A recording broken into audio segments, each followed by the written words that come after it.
Namaste all of you. I hope you all are doing well. So today we are going to do some important examples that will definitely come in your exams. Okay. So let's start with the first example.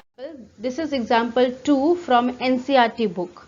Okay. So in this figure you can see there is a line POQ and ray OR. Okay. This ray OR and the second ray is OT. They are the basically angle bisectors. So angle bisector means when they are dividing the angles into two equal parts. Bisector का मतलब ही होता है equally divide करना, तो यहाँ पे ये angles को इक्वली डिवाइड करो और आपको साइन भी दिख रहा है, ये डबल साइन मीन्स ये दो एंगल्स इक्वल हैं और यहाँ पे ये दो एंगल्स इक्वल हैं. ठीक है, अब आपको बहुत इजी तरीके से बताती हूँ उसमें करना क्या है. POS इज x, ये ऑलरेडी आपको गिवन है. आपको फाइंड करना एंगल ROT. अब देखिए ROT आपका कौन सा एंगल है, उसको हाईलाइट कर देते हैं. ये आपका ROT है. ठीक है, दिस वन, ये ROT आपको फाइंड करना है. ठीक है, तो देखिए ये जिस एंगल में आएगा हमें उसी एंगल पे फोकस करना है. तो पहले तो ये लिखिए कि आपका एंगल POS ये आपका x गिवन है. ठीक है, और जैसे आपका POQ लाइन है तो क्या हम लिख सकते हैं that POS plus angle SOQ is equals to 180 degree. आप फिगर में ध्यान से देखिए, क्यों, ये आपका लीनियर पेयर फॉर्म कर रहा है ऑन अ स्ट्रेट लाइन. ठीक है, तो ये हम लिख सकते हैं. अब देखिए यहाँ पे POS आपका x है विच मीन्स एंगल SOQ की वैल्यू क्या आ जाएगी, इसके अकॉर्डिंग आ जाएगी 180 डिग्री माइनस x. ठीक है, हमें यहाँ पे दो वैल्यूज पता लगी, एक आपकी POS की जो है x, ठीक है, ये जो गिवन है आपको, और एक जो हमने फाइंड किया that is SOQ 180 degree minus q. अब देखिए इसको कैसे यूज करना है. बाइसेक्टर्स गिवन है तो चलिए पहले बाइसेक्टर यूज करते हैं. नाउ रे, आपका यहाँ पे रे कौन सा, OR, बाइसेक्ट्स. किस एंगल को बाइसेक्ट कर रहा है, एंगल POS को बाइसेक्ट कर रहा है. तो हम लिख सकते हैं यहाँ पे एंगल ROS. अब देखिए ROS कौन सा एंगल लिया है, दिस वन, ये एंगल लिया है. क्यों लिया है, क्योंकि ये ROT का पार्ट है. आप इसको POR भी ले सकते हैं क्योंकि दोनों एंगल्स इक्वल हैं और दोनों POS को बाइसेक्ट करे, बेसिकली इसी के दो एंगल पार्ट है. तो मैं यहाँ पे एक रफली चीज आपको बताती हूँ. जैसे मैंने यहाँ पे लिखा एंगल POS, तो POS को हम लिख सकते हैं angle POR plus angle ROS, है ना. ये POS के इक्वल हैं दोनों, और दोनों क्या है, ये आपस में इक्वल हैं. तो हम लिख सकते हैं एंगल POS क्या हो जाएगा, ट्वाइस ऑफ एंगल ROS. अगर आप POR की जगह पे ROS लिख रहे हैं, दोनों प्लस करके ट्वाइस हो जाएगा क्योंकि दोनों एंगल्स क्या हैं, इक्वल हैं. OR बाइसेक्टर है. ऑल्सो क्या हो जाएगा, 2 को आप इधर शिफ्ट कर रहे हैं तो ये हाफ ऑफ POS हो जाएगा ना. जो एंगल ROS है, ROS क्या होगा, इसका हाफ हो जाएगा, राइट. सो ये छोटा सा एंगल क्या होगा, इस पूरे एंगल का जो आपका POS है इसका क्या होगा, ये हाफ हो जाएगा. सिंपल. तो यहाँ पे हम लिख सकते हैं एंगल ROS क्या है, हाफ ऑफ एंगल POS. ठीक है, आई होप आपको ये कॉन्सेप्ट समझ आ गया. अब देखिए POS आपने क्या लेट किया था, x. So let's write half of x which is equals to x/2. ठीक है, अब यहाँ पे हमने POS से ये वैल्यू तो फाइंड कर ली. नेक्स्ट हम यहाँ पे क्या फाइंड करेंगे, ये देखिए. नाउ रे, सेकेंड रे क्या बाइसेक्ट कर रहा है, OT bisects angle, next angle जो है आपका, सिमिलरली आप ये सिमिलरली करके लिख सकते हैं कौन से एंगल को बाइसेक्ट कर रहा है, SOQ. तो यहाँ पे so similarly we can write SOT. अब आपको समझ आया SOT ही क्यों लिया है, क्या लिया हमने, ये वाला लिया है SOT. ठीक है, क्योंकि ये भी ROT का पार्ट है. So this will be the half of angle SOQ. ठीक है, अब देखिए SOQ क्या था आपका, 180 degree minus x. So half of 180 degree minus x. ठीक है, अब इसको सॉल्व करते हैं. दिस विल बी हाफ, पहले 180 को डिवाइड करेगा and then minus x by two. मैं पूरा इसलिए सॉल्व करके दिखा रही हूँ कि बच्चों को यहाँ पे बहुत कंफ्यूजन होता है कि ब्रैकेट को ओपन कैसे किया गया है। तो आंसर हो जाएगा 90 degree minus x by to, that's it. SOT और यहाँ पे आपको वैल्यू मिल गई आरओएस की, दो वैल्यूज आपको मिल गई है। अब आप यहाँ पे देख सकते हैं जो एंगल आपको फाइंड करना है, एंगल आरओटी, ठीक है, आरओटी फाइंड करना है। आरओटी आप देखिए किसका सम है, ठीक है, ये आरओएस एंड एसओटी है ना। तो हम यहाँ लिख सकते हैं angle R O S plus angle S O T. अब आप देखिए आर ओ एस की वैल्यू क्या थी, एक्स बाई टू, ठीक है, और आपने एस ओ टी की क्या फाइंड की है, 90 degree minus x by two. तो minus x by two plus x by two cancel, finally क्या बच गया, 90 डिग्री। तो एंगल आर ओ टी की वैल्यू क्या आ गई, ओनली 90 डिग्री। बस ये हमें फाइंड करना था। तो बहुत इजी है, जो भी आपके पास गिवन होता है पहले उस पर फोकस करिए और फिर उसके बाद वैल्यूज को फाइंड करिए। Let's see the next one.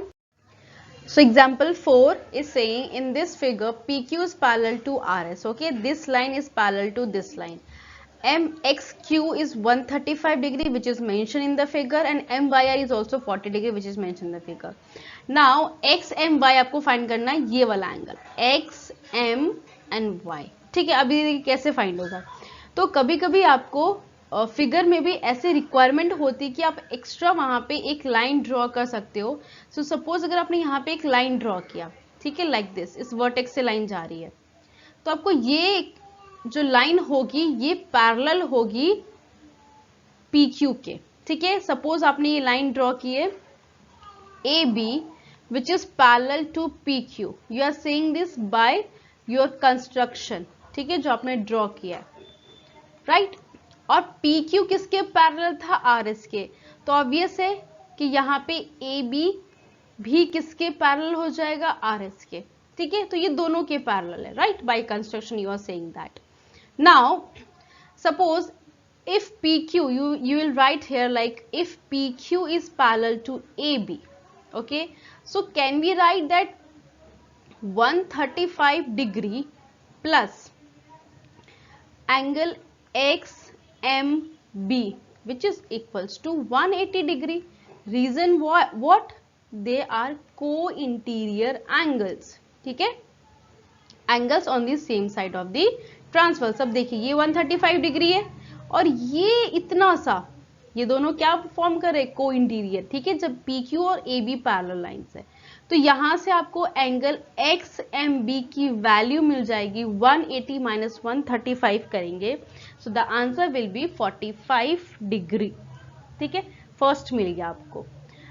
Now similarly आपको नेक्स्ट पार्ट में देखना है when AB is parallel to RS, इसमें क्या लिखेंगे आप फिर, 40 डिग्री इज इक्वल्स टू होगा, क्योंकि यहाँ पे ये 40 और सिर्फ इतना सा ये दोनों बना रहे हैं ऑल्टरनेट इंटीरियर पेयर्स। तो आप लिख सकते हैं angle BMS, what, they are alternate interior angles, okay. वहां पे को इंटीरियर था, यहाँ पे ऑल्टरनेट इंटीरियर एंगल्स है।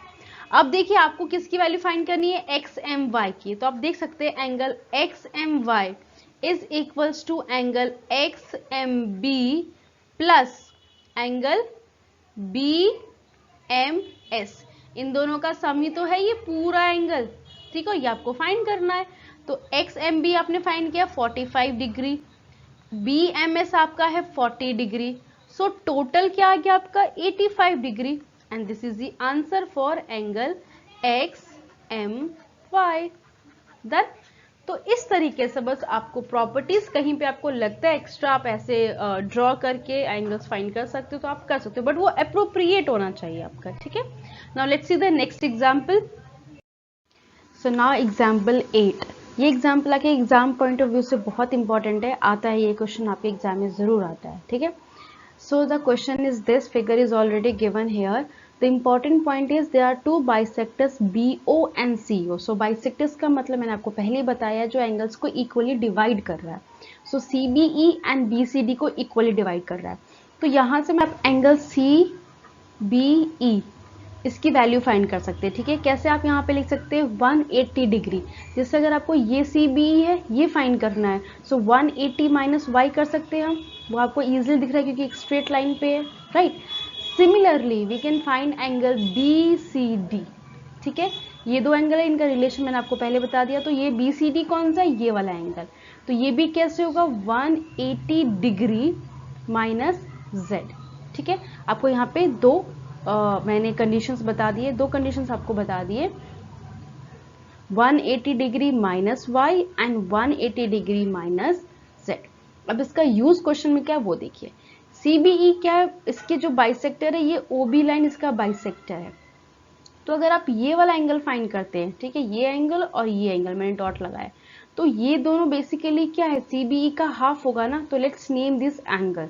अगर इस एंगल का नेम करूं मैं तो this will be angle CBO। This will be the half of angle CBE, क्योंकि इसका BO क्या है, बाइसेक्टर है। सो CBE अभी आपने कहा 180 डिग्री माइनस वाई है, तो ये वैल्यू पुट कर देते हैं 180 डिग्री माइनस वाई। ठीक है, तो यहां से क्या मिल गया आपको, जब आप ब्रैकेट ओपन करेंगे this will be 90 degree, half multiply हो जाएगा, 2 से डिवाइड हो जाएगा 180 and this will be y/2। ये सॉल्व करना भी मैंने आपको इससे पहले सिखाया है। ठीक है, now similarly will do for the BCD। So angle BCO, ये किसका हाफ हो जाएगा, हाफ ऑफ एंगल BCD। और BCD यहाँ पे आपका क्या है, you can see half angle BCD is what, 180 degree minus Z। तो सिमिलरली आप कंडीशन मिलेगा 90 डिग्री माइनस Z। ठीक है, तो आपको दो वैल्यूज यहाँ मिल गई है, एक आपकी CBO की वैल्यू मिल गई है दिस वन, ठीक है, और यहाँ पे BCO की वैल्यू मिल गई है दिस वन। अब आप ये देखिए, इस ट्राइंगल में CBO आपका ये है, BCO आपका ये है, BOC फाइंड करते हैं। ठीक है, BOC तो हमें चाहिए प्रूफ के लिए। सो let's right BOC plus angle CBO plus angle BCO। अब ये दोनों एक ही ट्राइंगल के सारे एंगल्स, ये तीनों, तो ये किसके इक्वल हो जाएगा, sum of 180 degree as angle sum property of a triangle, right. BOC we don't know, so let write as it is. CBO अभी आपने फाइंड किया which is 90 degree minus y/2। BCO भी आपने फाइंड किया which is 90 degree, this is also z/2, okay, 90 degree minus z/2 which is equals to 180 degree. Now let's solve it. So angle BOC plus 90 add होके 180 form हो जाएगा। ठीक है, minus y/2 minus z/2 which is equals to 180 degree. अब यहाँ that 180 और 180 cancel होगा, क्योंकि दोनों का आप ट्रांसपोज करेंगे तो कैंसिल हो जाएगा। तो आपको क्या मिल गया, BOC माइनस y/2 ट्रांसपोज होके plus y/2 and this will be plus z/2।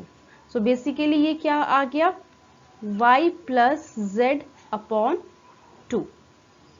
ठीक है, तो ये हमें इसकी BOC की वैल्यू मिल गई।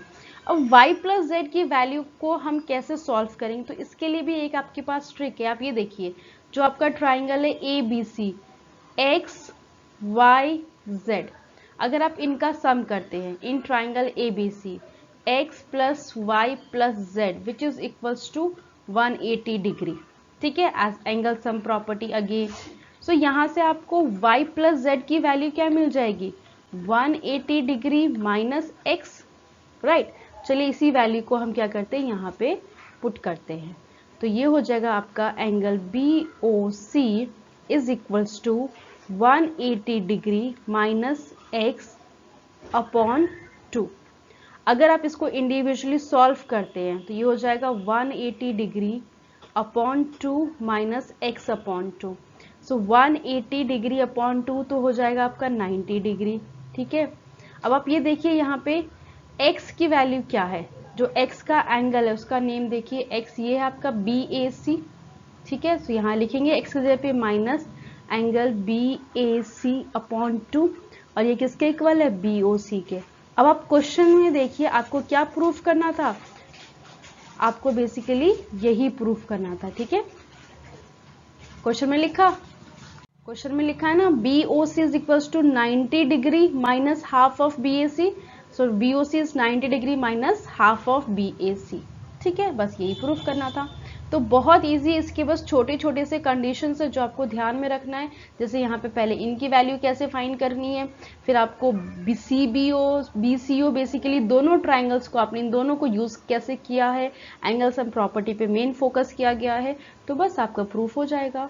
सो आई होप आपको ये इंपॉर्टेंट एग्जाम्पल्स जो NCERT बुक के हैं समझ आ गए होंगे. कंफ्यूजन है तो आप मुझे कमेंट सेक्शन में पूछ सकते हैं. Thank you all of you.